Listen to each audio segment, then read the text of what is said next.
আজকে মুসলমানদের অবস্থা দেখে আজকে অবাক লাগছে।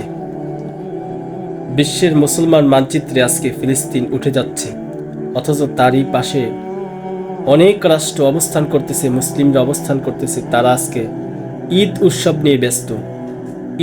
ঈদের উৎসবে তারা পটকা ফুটাবে এবং তারা হোলি খেলবে এবং তারা বিভিন্ন প্রকার অশ্লীলতা, কনসার্ট, এগুলো তারা করার জন্য তারা ব্যস্ত হয়ে পড়ছে।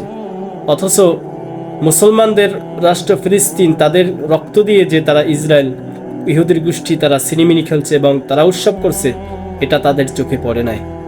আজকে আমাদের মুসলমানের অবস্থা কোথায়?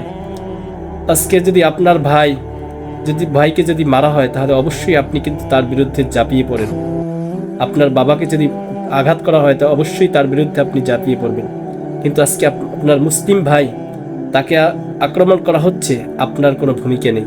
সুতরাং আসুন আমাদের সমস্ত মুসলমান একতাবদ্ধ হয়ে আমরা বিধর্মীদের উপরে তারা যেমনিভাবে আমাদের সাথে আচরণ করবে, আমরাও তাদের বিরুদ্ধে ঠিক তেমনিভাবে আচরণ করব।